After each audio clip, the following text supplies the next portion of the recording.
Break के बाद एक बार फिर से आप सभी दर्शकों का अन्नदाता कार्यक्रम में बहुत बहुत स्वागत है।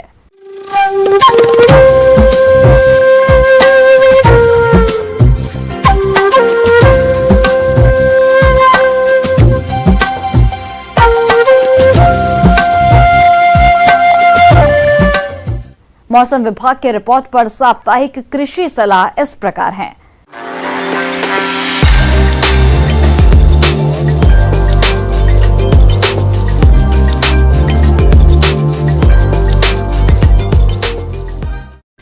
ग्रामीण कृषि मौसम सेवा।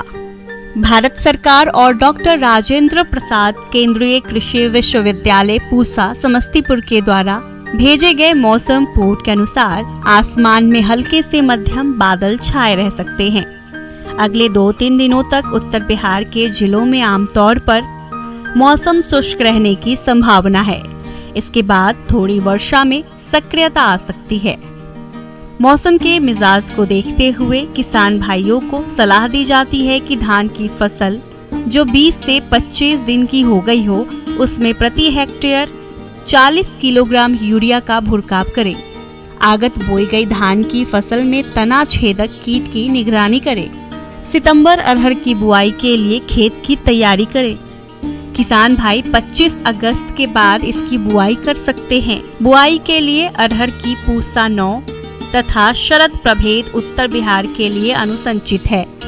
बुआई के लिए 24 घंटे पूर्व 2.5 ग्राम थीरम दवा से प्रति किलोग्राम बीज की दर से उपचार करें। इसके बाद बुआई के ठीक पहले उपचारित बीज को उचित राइजोबियम कल्चर से उपचारित कर बुआई करें। मक्का की खड़ी फसल में तना छेदक कीट की निगरानी करें। यह कीट फसल को काफी नुकसान करता है।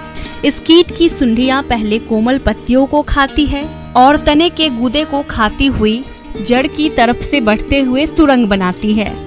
इस कीट की रोकथाम के लिए कार्बोफ्यूरान 3G का 7 किलोग्राम प्रति हेक्टेयर की दर से पौधे के गाभा में डालें। उचास जमीन में फूल गोभी की आगत किस्में कुंवारी, पटना अर्ली, पूसा कतकी, हाजीपुर आगत, पूसा दीपाली की रोपाई समाप्त करें। फूल गोभी की मध्यकालीन किस्में अघनी, पटना मेन, पूसा सिंथेटिक 1, पूसा शुभ्रा, पूसा शरद, पूसा मेघना, काशी कुवारी एवं अर्ली स्नोबॉल किस्मों की बुआई नर्सरी में करें। बीजों की बुआई कतारों में करें। खरीफ प्याज की रोपाई के लिए खेतों को समतल कर छोटी छोटी उथली क्यारियां बनवाएं और कतारों में पौधों की रोपाई करें। प्रत्येक 2 क्यारियों के बीच जल निकासी हेतु नालियां अवश्य बनाएं। पपीता की नर्सरी उथली क्यारियों में डालें। इसके लिए उन्नत प्रभेद पूसा ड्वार्फ, पूसा नन्हा, पूसा डेलिशियस, CO7, सूर्या एवं रेड लेडी का चयन करें। उचास जमीन में परवल की राजेंद्र परवल 1, राजेंद्र परवल 2, FP1, FP3, स्वर्ण रेखा, स्वर्ण अलौकिक, II मियार 1 आदि किस्मों की रोपनी करें। आगत रोपी गई फूल गोभी में पत्ते खाने वाली कीट डायमंड बैक मॉथ की निगरानी करें एवं प्रकोप दिखाई देने पर बचाव के लिए स्पेनोसेड दवा 1 मिलीलीटर दवा प्रति 4 लीटर पानी में घोलकर आसमान साफ रहने पर छिड़काव करें। हल्दी, अदरक, ओल और बरसाती सब्जियों में आवश्यकता अनुसार निकाई गुड़ाई करें।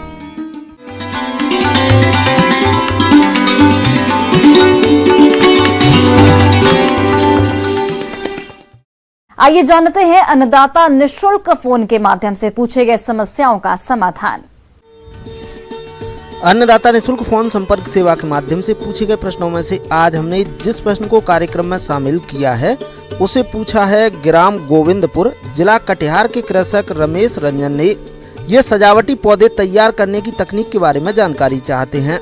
तो रमेश रंजन जी, आपकी जानकारी के लिए प्रस्तुत है कार्यक्रम का ये अंश।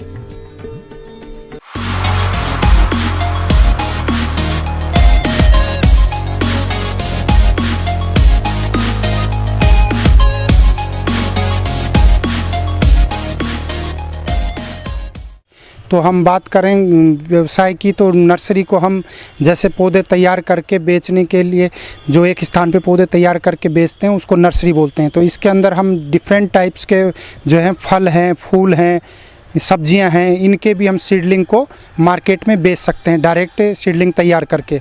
युवा अगर व्यवसाय करना चाहता है, नर्सरी का व्यवसाय करना चाहता है, तो उसके लिए उसको एक थोड़ी सी जगह की आवश्यकता होती है जहाँ पे प्लांट्स का कलेक्शन कर सके और नर्सरी से पौधे तैयार करके मार्केट में बेच सके।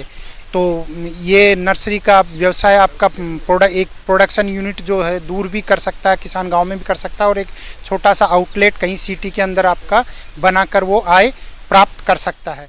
आज खेती से जुड़े कई कार्य हैं जिन्हें करके अच्छी आमदनी किसान ले रहे हैं, लेकिन किसी भी कार्य को करने से पहले उसकी सही प्लानिंग जरूरी होती है। उसी तरह फल फूलों और सजावटी पौधों की नर्सरी तैयार करने के लिए सही जगह, तकनीकी जानकारी और तैयार पौधों को बेचने की सही व्यवस्था होने के बाद ही शुरू करें। अब ये तैयार करने की विधि कैसे करेंगे, तो इसके लिए आपको सबसे पहले मीडिया तैयार करना होता है। जैसे आपका FIM है, जो सड़ी हुई गोबर की खाद है, मिट्टी है, या गार्डन सॉइल होती है, उससे तैयार करके आप जैसे भी कोई प्लांट कटिंग करते हैं तो कटिंग उसके अंदर आप लगा सकते हैं। कटिंग लगाने के लिए आप इसमें जैसे पॉली बैग्स हैं उसमें लगा सकते हैं, या प्रो ट्रेज हैं उसमें लगा सकते हैं, या मिट्टी के गमले हैं उससे तैयार कर सकते हैं, या रेज बेड में भी आप तैयार कर सकते हैं। इसके बाद उसका जब जैसे कटिंग का स्प्राउटिंग हो जाए या बीज का है जर्मिनेशन हो जाए, उसके बाद आप उसको पॉलीथीन, छोटी छोटी पॉलीथीन में पैक करके मार्केट में बेच सकते हैं। उसमें जनरली जो मदर ब्लॉक बनाकर हम अपने स्थान पे, जैसे शुरू में हम कोई पौधा कहीं बाहर से ले आए और उसको मदर प्लांट की तरह में लगा दिया, और उसी से फिर कटिंग वाला है तो कटिंग के थ्रू, या बीज वाला है तो बीज के थ्रू हम पौधे यहीं बिहार में तैयार कर सकते हैं। हम देखते हैं आजकल सबसे ज़्यादा हमारे यहाँ जो है बाहर से पौधे आते हैं, जैसे कि किसी पौधे में बीज द्वारा प्रवर्धन होता है, किसी में कटिंग द्वारा होता है। डिफरेंट टाइप्स के पौधों में डिफरेंट टाइप्स के प्रोपोगेशन मेथड्स हैं।